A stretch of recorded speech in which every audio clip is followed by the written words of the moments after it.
निजामती कर्मचारी सेवा ऐन यो चाहिँ आउनु पर्यो चाँडै। यो आउनु पर्यो, यो चाहिँ कर्मचारीको हितको रक्षा गर्ने गरेर आउनु पर्यो भन्ने नै सबैभन्दा ठुलो यहाँको चाहिँ चाहना आकांक्षा मैले बुझेँ। त्यसकारण यो चाँडै आउन सकोस् शुभकामना दिन्छु।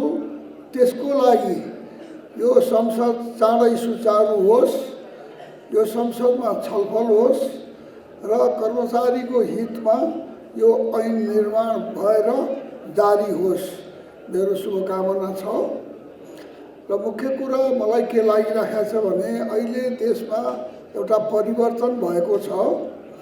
नेपालमा एउटा ठुलै परिवर्तन भएको छ यो संविधान जारी भएपछि कि नेपालको सरकार, नेपालको चाहिँ शासकीय संरचना, सङ्घीय के नेपालको मुलुकको राज्य संरचनामा परिवर्तन भएको छ र यो राज्य संरचना अब विस्तारित भएर सङ्घीय स्वरूपमा गाउँसम्म पुगेको छ।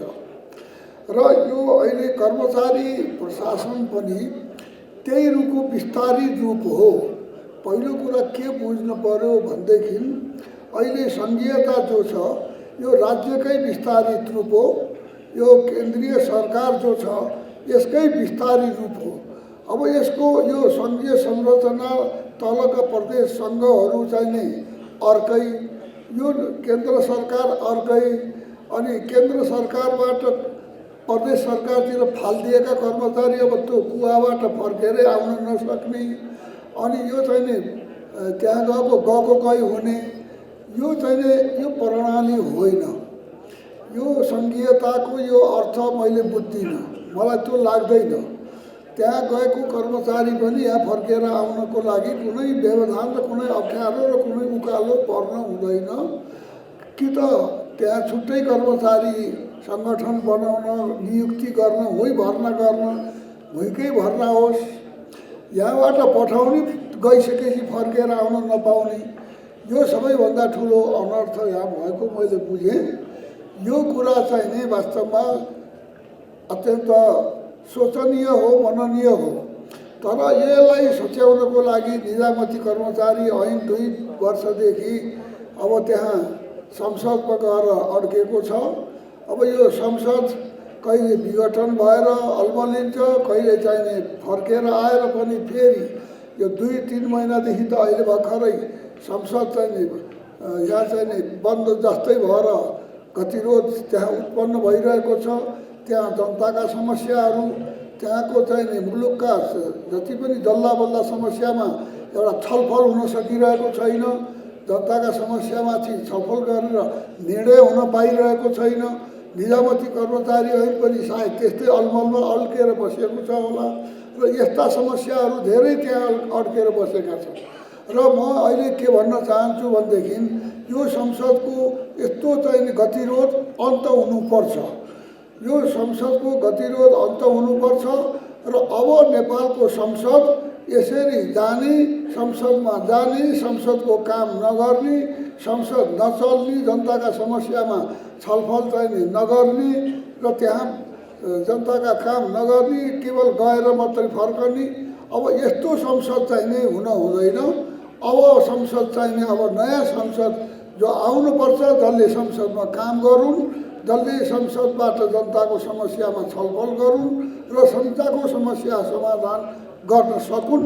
त्यसो भएको हुनाले यो संसद सुचारू हुनुपर्छ।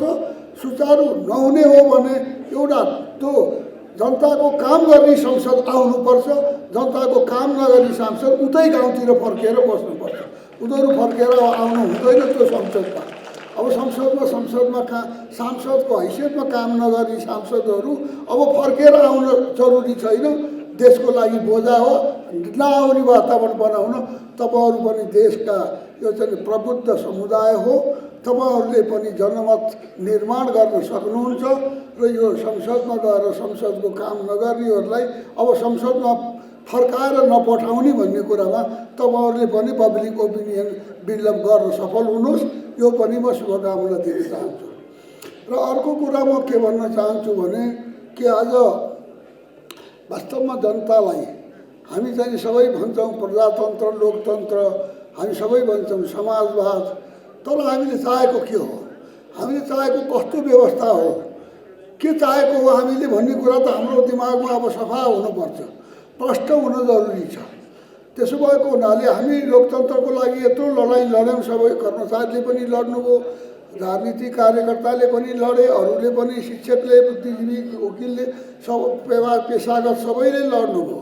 तर यो परिवर्तन ल्याएको के को लागि भन्दाखेरिमा यो मैले बुझेको अनुसारका निमुखा जनतालाई न्यायको लागि, टाठाबाठाको लागि त पञ्चायतमा पनि मत थियो, अर्को शासन र ज्ञानेन्द्र शाहीमा पनि मत थियो। चाहिएको कसलाई हो भन्दाखेरिमा निर्धा निमुखाहरूको लागि हो। त्यसो भएको हुनाले निमुखाले न्याय पाउनुपर्छ। मुख्य कुरा आजको माग, आजको आवश्यकता निमुखालाई न्याय हो। निमुखालाई न्याय दिनको लागि म के भन्न चाहन्छु भने यहाँ पोलिटिकल सिस्टममा पनि, पार्टी सिस्टममा पनि मैले केही भन्नु छ। राजनीतिक पार्टीहरू जनताको अधिकारको रक्षाको लागि चाहिन्छन् भनेर हामीले पार्टी सिस्टम ल्यायौँ।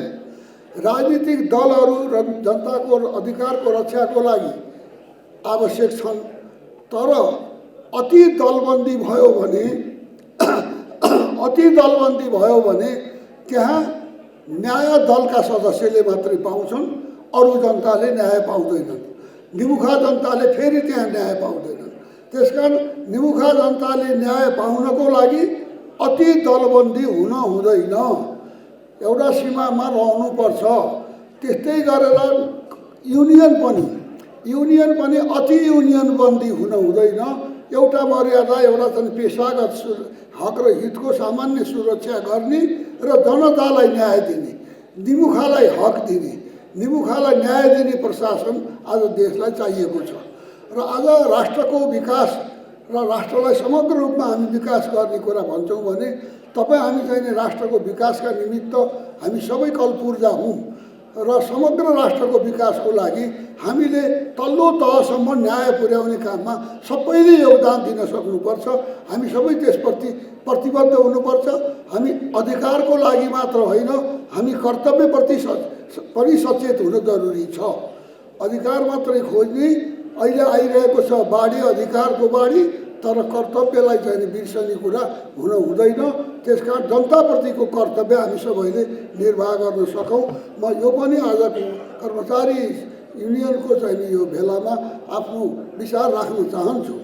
र अर्को कुरा म के पनि भन्न चाहन्छु भने कि यो देशमा वास्तवमा अहिले कस्तो भइदियो भनेदेखि नाराबाजी नै चलियो। अहिले यहाँ पनि मलाई कता कता के लाग्छ भनेदेखि यो युनिभर्सिटीको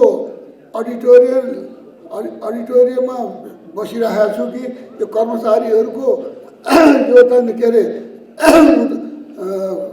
यो महाधिवेशनमा बसिरहेको छु भन्ने कुरा मैले पनि भेद छुट्याउन सकिनँ। अहिले त्यस्तो लागिरहेको छ। यो सिटी बजाउने, यहाँ गर्ने, त्यहाँ गर्ने, अब यो केवल सेन्टिमेन्टका कुरा मात्रै। नेपाल इमोसनल देश बन्दैन, सेन्टिमेन्टले देश बन्दैन। सेन्टिमेन्टले देश बन्यो भने त विप्लवहरू हिजो त्यहाँ नारा लगायो नि त, होइन? के त्यो विप्लव पन्थले चाहिँ देशको निर्माण हुन्छ? आज आज नेपालको पोजिसन के छ? नेपाल दुईटा देशको बिचमा चेपुवामा परेको देश छ। यो मुलुक चाहिँ नेलाई बिपी कोइरालाले पनि प्रधानमन्त्री हुँदा यो मुलुकलाई पश्चिमसँग बढ्ता एक्सपोजर, पश्चिमसँग परिचय, पश्चिमसँग सम्बन्ध विस्तार गराउन सकियो भने नेपालको राष्ट्रिय स्वतन्त्रता र स्वाभिमान चाहिँ दह्रो हुन्छ र नेपाल विश्वमा एउटा मान्यता प्राप्त, विश्वमा यसको इन्टरनेसनल रिकग्निसन, यसको चाहिँ बलियो हुन्छ भन्ने धारणा उहाँले पनि राख्नुभएको हामीले बुझ्यौँ। तर आज आएर चाहिँ अमेरिका एउटा तेस्रो शक्ति भनौँ, हामी चीन र भारतभन्दा तेस्रो शक्तिबाट यहाँ हामीले चाहिँ अनुदान प्राप्त गऱ्यौँ कि 50 करोड अनुदान दिएर हाम्रो ऊर्जा शक्तिको विकास गर्न, हाम्रो उत्पादन भएको बिजुली मार्केटमा पुर्याउन, भारत बङ्गलादेश कहाँ पुर्याउनको लागि एउटा बाटो खोल्न आएको अनुदान। अब हाम्रो सडक बनाउन आएको अनुदान, एउटा अनुदानलाई त्यहाँभित्रका त्यो अनुशासन, त्यो अनुदान राम्रोसँग चाहिने प्रयोग होस् भनेर बनाइएका नियम उपनियमहरूलाई औल्याउँदै लौ नेपालको सोभरेन्टी, लौ नेपालको कानुन, नेपालको संविधानभन्दा यसले त माथि छु भन्न थाल्यो। अमेरिकाले त नेपालमाथि रजाइ गर्ने उपनिवेश। अब यस्तो अतिरञ्जित कुरा यहाँ जनतामा फिजाएर देशैभरि यस्तो अवस्था सिर्जना गरिदिए। अनि म त वास्तवमा छक्क परेँ। मेरो आफ्नै वरपरका मान्छेहरू पनि भन्छन्, ए अब त तपाईँ यो एमसिसीको नाम नलिनुहोस् है, एमसिसीको कुरा लिएर गाउँमा नआउनुहोस् है, हामी त चुनाव भसक्कै हारिन्छ, यस्तो भन्छन्। अनि त्यस्तो कुरा चाहिँ जतासुकै मैले सुनेपछि म यो गठबन्धनको मिटिङमा गएको थिएँ। गठबन्धनका नेताहरूको मिटिङमा म जाँदाखेरिमा त्यस्तै कुरा मैले सुने। मैले भने उहाँहरूलाई, गठबन्धनका नेताहरू सबभन्दा बढ्ता चर्को बोलिराख्नुपर्छ नारायण काजीजी, झलनाथजी। अब त्यसैलाई चाहिँ उहाँहरूलाई चाहिँ दम भर्ने भयो प्रचण्डजी र माधवजीहरूले पनि। तर जबकि उहाँहरू सबै यो सम्झौतामा संलग्न हुनुहुन्छ। अब तर जनतामा यति धेरै ठुलो अफवाह र एउटा चाहिँ गलत सन्देश फिजाइयो, जसले गर्दा एमसिसी भने त पापै हो, राष्ट्रघातै हो, यो एमसिसी भएपछि नेपाल सकिन्छ, यस्तो ठुलो प्रचार चाहिँ नि यहाँ देशमा भयो। अनि मैले भने नेताजीहरू, तपाईँहरूलाई म एउटा आज यो कुरा गर्न चाहन्छु कि चाहिँ तपाईँले सारा देशलाई एमसिसी विरोधी बनाउनु भयो र तपाईँले यति शक्तिशाली तपाईँहरू हुनुहुँदो रहेछ कि एमसिसी भन्ने चिज त राष्ट्रघाती नै हो भनेर। तर म आज तपाईँहरूसँग प्रश्न गर्छु कि यो एमसिसीको कुन धारा, कुन दफा, कुन शब्दले यो राष्ट्रघाती हो मलाई बताउनुहोस्। कुन शब्द, कुन धाराले यो चाहिँ यो अमेरिकी इन्डो पेसिफिक रणनीतिको यो अङ्ग हो मलाई बताउनुहोस्। तपाईँले मलाई यो नबताइकन आज अब सुख पाउनुहुन्न। मैले भनेपछि उहाँहरूले के गर्नुभयो थाहा छ तपाईँहरूलाई? के गर्नुभयो उहाँहरूले चाहिँ 3 जनाको कमिटी, यसको धारा दफा दफा अक्षर केलाएर यसको रिपोर्ट यो गठबन्धनको बैठकमा पेश गर्न भनेर यो एक के अरे हाम्रो चाहिँ ज्ञानेन्द्र बहादुर कार्की मन्त्रीजी, अनि त्यसपछि खुद झलनाथ खनालजी प्रतिवेदनकर्ता, अनि अर्को व्याख्याता चाहिँ अहिले माओवादीमै पनि विद्रोह गर्छु भनेर राखिराख्नु छ नारायण काजीजी। 3 जनालाई चाहिँ जिम्मा दियो त्यो कमिटीले। तर मैले त्यसको पनि भने, ए तपाईँ चाहिँ हिजो देशभरि यसको विरुद्ध प्रचार चाहिँ गरिसक्नुभयो, अब अध्ययन गर्नलाई चाहिँ नि फेरि कमिटी बनाउने, अध्ययन गरेर प्रचार गर्ने हो कि प्रचार गरेर अध्ययन गर्ने हो? यही हो नेपालमा अनर्थ। यो कवि तपाईँहरू यस्तो चाहिँ देशमा दिनलाई रात बनाउने, यो चाहिँ भन्दाखेरिमा यस्तो चाहिँ आज यो एक थरी अतिरञ्जित राष्ट्रवादको नाउँमा अमेरिकाको विरोध गरेपछि, सबभन्दा ठुलो क्रान्तिकारी भइने भारतको विरोध गरेपछि सबभन्दा ठुलो राष्ट्रवादी हुने, अनि त्यही फेसनको त्यही खेती गरेर चाहिँ नि यहाँ जीविका चलाउने, यो प्रवृत्तिले गर्दा आज मुलुकले विकास गर्न पाएन। आज हाम्रा अरुणदेखि लिएर महाकालीदेखि लिएर हाम्रा ठुल्ठुला प्रोजेक्टहरू आज यस्तै अलमल्याहाटमा बसे, जसले गर्दा नेपाल गरिबको गरिब रहेको छ। त्यसो भएको हुनाले म सबैलाई के भन्छु भने, हामीले राष्ट्रको उन्नति समृद्धि कहाँबाट बढ्न सक्छ, मेरो तर्फबाट के योगदान हुन्छ देशको विकासमा, यो कुरा सबैले सोचौँ। र यो चाहिँ केवल वितन्डा र नारामा सेन्टिमेन्टमा मात्रै जान भएन कसैले पनि। र त्यसकारण मुलुकको हित, मुलुक जब धनी हुन्छ, मुलुक जब सम्पन्न हुन्छ, आर्थिक रूपले क्षमता जब नेपालको बढेर जान्छ, तब नेपाललाई कसैले हेला गर्दैन। गरिब भएपछि जसले पनि हेला गर्छ। त्यसो भएको हुनाले नेपाल गरिब रहन हुँदैन। नेपाल गरिब नरहनको लागि नेपालका राजनीति गर्ने मान्छेहरूले पनि, म अहिले तपाईँहरूको निजामती कर्मचारी ऐनको बारेमा मैले मेरा संसदका साथीहरूलाई पनि मैले भनिसकेँ, प्रधानमन्त्रीलाई पनि मैले भने मेरो कुरा उहाँले पनि बुझ्नुभयो होला। या चाँडै संसद सुचारू गर्नु पऱ्यो, या त चाहिँ चाँडै संसद ल्याउनु पऱ्यो। त्यसकारण चाहिँ अब यस्तो अलमलमा राख्नु हुँदैन देशलाई भने। र म सबै तपाईँहरूलाई पनि सबैलाई के भन्न चाहन्छु भने कि आज मुलुकलाई आज एउटा यो गरिबीबाट मुक्ति चाहिएको छ।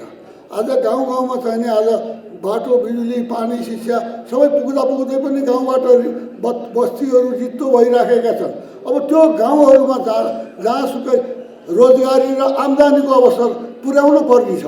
त्यसको लागि हामी सबै चाहिँ समर्पित भएर काम गर्नुपर्ने अवस्था छ र हाम्रो मुलुकको विकासलाई ठोस अहिले भर्खरै एमसिसी जो हामीले नेपाली काङ्ग्रेसको सरकारको नेतृत्वमा हामीले काङ्ग्रेस पार्टीले सेन्टिमेन्टमा नआइकन एउटा चाहिँ दृढ अडान राखेर यो राष्ट्रको हितको लागि नेपालको विकासको लागि यो पास हुनुपर्छ, यो अगाडि बढ्नुपर्छ भन्ने अठोट हामीले राख्यौँ र यो पारित भएको छ र यसले अब चाहिँ यो प्रसारण लाइन बन्छ, यो सडक बन्छ, यो योजना सफल हुन्छ र नेपालले विकासको फड्को मार्छ।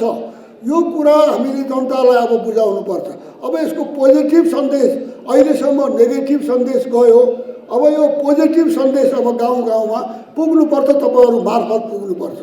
म भन्छु कि अब देशले विकासको बाटोमा छलाङ मार्छ भन्ने कुरा अब हामी विश्वासका साथ तर हामीले पनि आफ्नो कर्तव्य गरौँ र देशलाई विकासको बाटोमा अगाडि बढाउँ र देशलाई विकसित बनाएर देशमा सुशासन सबैभन्दा ठुलो म चारवटा कुरा भन्छु। राष्ट्रको समृद्धिको लागि एउटा हो स्थिरता, एउटा हो चाहिँ सुशासन, अर्को हो विकास र अर्को हो सामाजिक न्याय।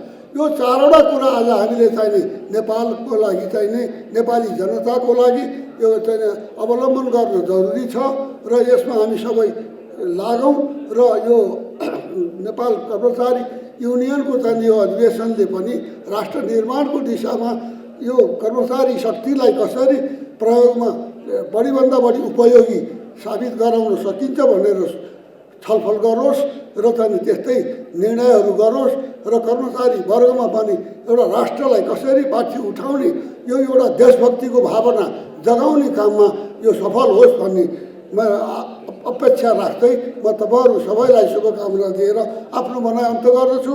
धन्यवाद। जय नेपाल।